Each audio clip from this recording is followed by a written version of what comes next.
Here at Ashburton, and I am joined by Steve Stockman. Firstly, thank you very much for joining Campbell's comments. Oh, no worries at all.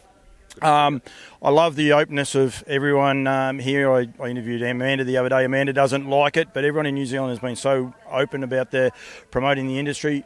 And I think what you guys are doing at Stonewall Stud is something exceptional. I think well done to you guys for, I suppose, trying to change things up a little bit for the industry. Well, we love the syndication. It's been really good. We've probably been syndicating now for about 5-6 years, and each year we've got a little bit more at the yearling sales. We've bought more horses and syndicated them, and people just come in. They come in for like a 1% share, or they 5% share or 10% share, and it's all set amount of money, and it works out really well. It's very affordable. It's affordable, it's fun, but people have ownership. There's so many owners that have been here behind and they're coming up. I think you've got a filly race and it might be a little bit of a handful for Amanda and that, and everyone's patting her, and Amanda's going, well, just pat her, keep it quiet. Like it's working. It's an inviting syndication model. Yeah, well, it worked for me 40 years ago. There was an ad in the New Zealand Herald to take a small share in a horse called Milford Magic that John Langdon trained.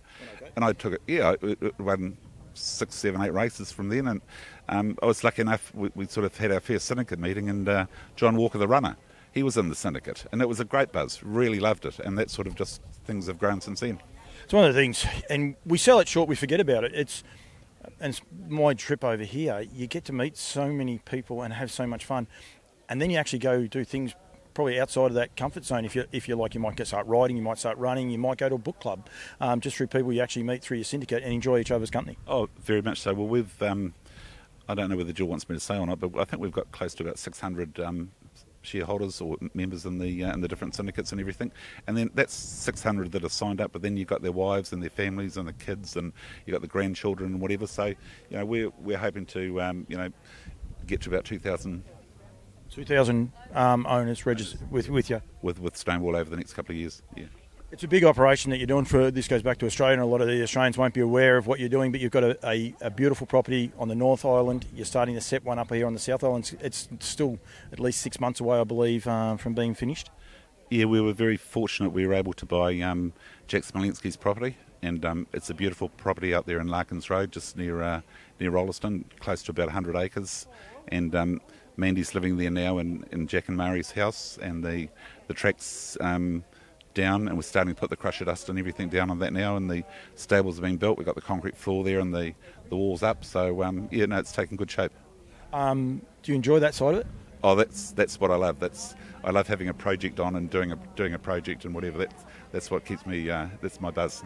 Just back to you were saying there about your first horse you got involved with. So is that your first involvement in harness racing? Was basically through an advert in a paper? Yeah, correct. Yeah. Yeah, that was I think it was a 5% share in Milford Magic, and we had a great group of guys in it. And one of the guys, Ken Harper, he was lucky enough to have a share in a galloper that Graham Rogerson had called Yearters. And so we followed Yearters all the way through the country, and one at Trentham and one at Riccarton and whatever. So we had a real great bond there, and it just grew from there. And it's a racing bond then, isn't it? And this is what I keep trying to explain to people, that we got to have racing as a product. There's so many other stuff going on in the world now. Racing needs to be a product, and I think what you guys do in New Zealand is sensational. You've got the New Zealand Cup for the Greyhounds is on tonight. You've got Show Day tomorrow. Then you've got the New Zealand with Riccarton and their Cup on Saturday. It's great. This whole week is so good. And if you are involved in a syndicate, you had a chance of being going to the gallops just to watch your mate's horse race and go from there, haven't you? Oh, that was the best part of it. Like we'd travel around the country. Even if it didn't win or whatever at all, we'd still go out and celebrate that night and just have a lot of fun. And that's I think there's probably about 40 or 50 people that have come down from Auckland just to see their horses race over this week. And that's a no-brainer, isn't it? Tourism, the whole box and dice. They go to other things. I think they've got a beautiful Antarctic expedition. I think in Christchurch on at the minute, and I know quite a few of the Aussies actually went in that, and they said it was just brilliant. So that's a spin-off, something for the arts. Oh, very much so. I drove past it the other day, and I sort of saw this track vehicle going up and down over the hills and everything. It looked really exciting. Yeah. No, they wrapped it up. So I think it's a no-brainer. Horses and horse-wise, you must be wrapped with how the Telfers are going.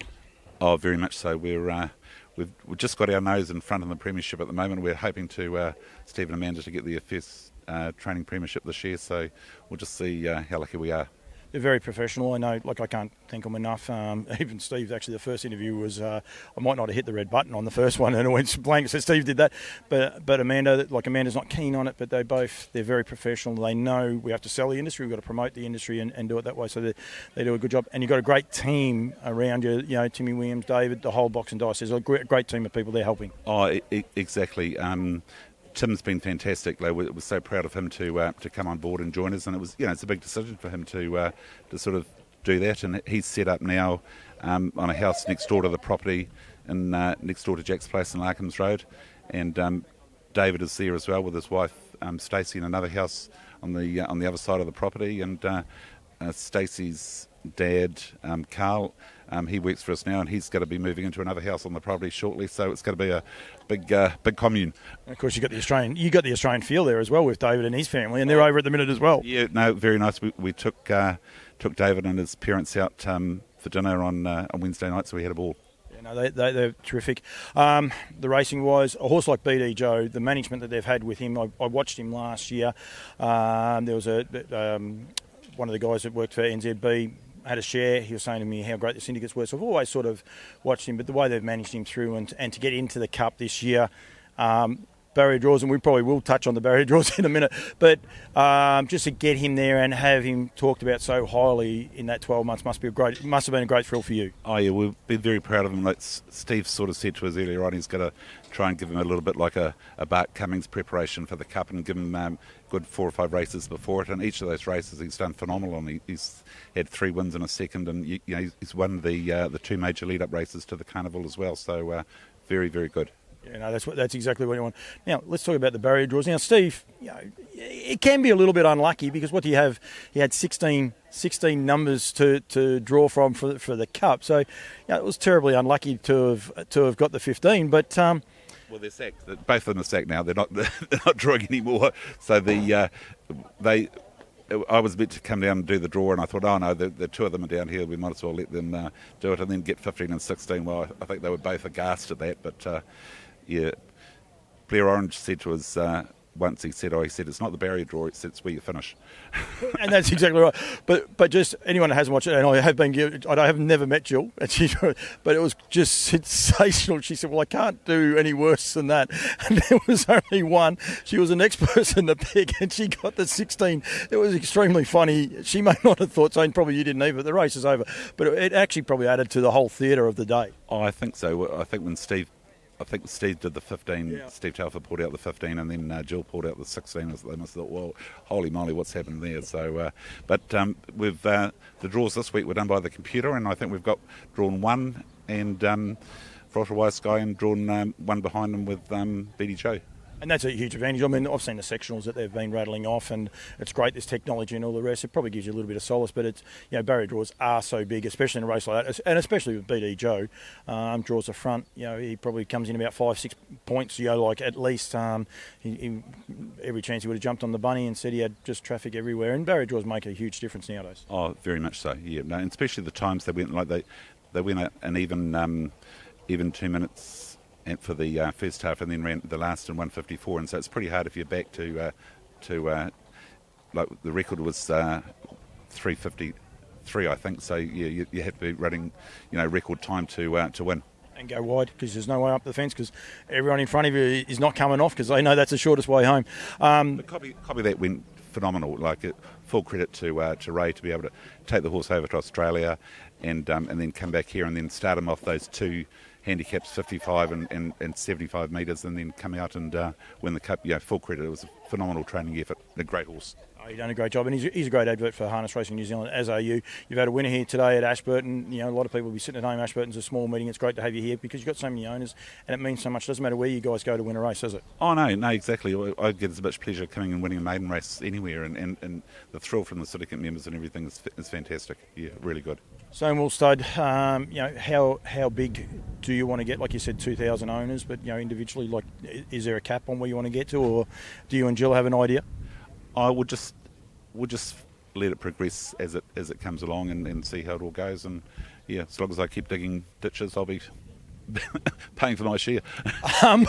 That's exactly right. The Telfers, they're not scared to travel. You're going to do a bit more travelling, I hope, across Australia. We Potentially hope so. Yeah, we'll just see. We're concentrating on the premiership this year and see how we go. I'll be an ambassador for Australia. We've got to get you over there. They do a great job. They've done a great job over the journey before, and I think it'd be great. I think that's one thing that did add to this cup was the Australian intrigue, because it got people stimulated and talking and changing up what if and who if, and some people said they could win, some people said they couldn't, and it just really changes things up. So you guys need to do the same for Australian harness racing. It was a very open cup, and there was in the media and everything, and Mick Guerin and Greg O'Connor, everything was just discussed, and each horse really had a great chance. It was just the way the race was run. Yeah, exactly right. Steve, thanks for joining me. Good luck. As I said, you've had one winner. Well, you've got another two to go around, or another one to go around, so good luck anyway. And thank you very much for joining me, and thank you for what you're doing to harness racing. I love it. The professionalism and what you guys are achieving is great, so thank you. Mate, nice talking to you.